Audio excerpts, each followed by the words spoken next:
everybody. Welcome to Friday. Got our date up here, Friday, April 3rd, 2020. That's what this video is for. Of the last day of this week, and I'm sure you guys are happy. It's the weekend and you're done with your packets, hopefully. Wanted to chat real quickly today. There's not a ton of information that I need to cover for you. Definitely wanted to throw the date out there and a reminder that when we're doing our packet pages, please make sure you're putting your name on everything. For the math pages that you're dating and for the day that they would have been given to you in class. Specifically today, I wanted to talk because there's a little bit more for a Friday assignment. That's Thursday, so let's get back to where I want to be. So for your Friday assignments, you have Friday 4-3 guided class practice. This is just your typical run-of-the-mill, go over it together, writing your number, just our basic thing that we do in class, our basic classwork. One little different thing for number 2, it's just gonna be like the worksheet you saw earlier in the week. You are making your own word problem. For the number sentence, 6 minus 2 equals 4. So I did want to cover this one pretty quickly here. 6 minus 2 equals 4 is the number sentence. So just like we did on Monday in the video that I showed you, I need you guys to be making a word problem to go with this. So you could say that your brother or sister had 6 cookies, and then you came in and you ate 2 of the cookies. How many cookies does your brother or sister have left? That's just an example. You get to be the author of this word problem. So that's what you're going to be doing. Just a little reminder on that.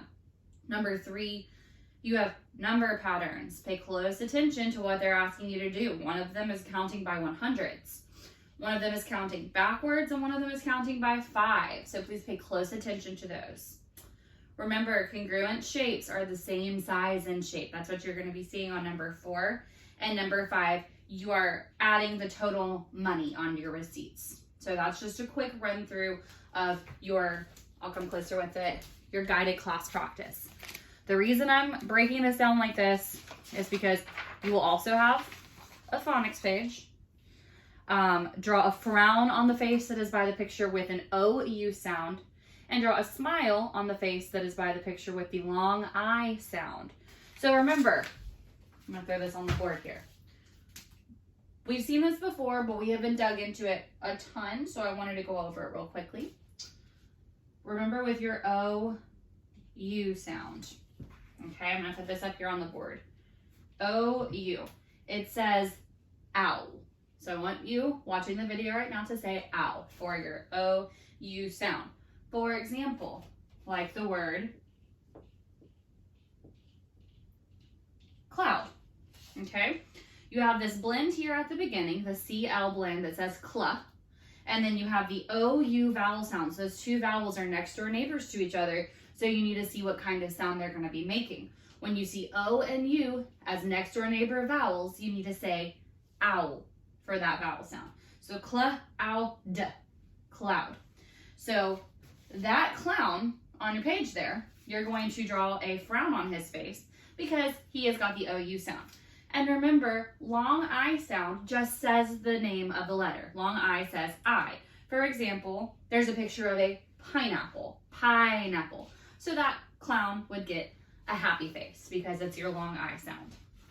And on the back of that page, read your word family.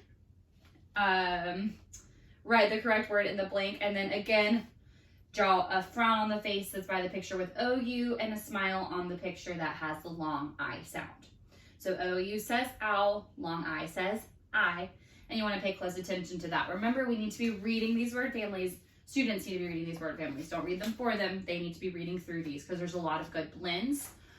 For example, in this specific word family, you have the OW that also says the owl sound, but you've got that WN blend, the one. So like down, gown. We want to be paying close attention to those blends and making sure that they're reading those words without your help. If they have a tricky word, absolutely dive into that with them, but just make sure that you're paying close attention to hearing them read these words. Because like I said, we don't want to lose the reading.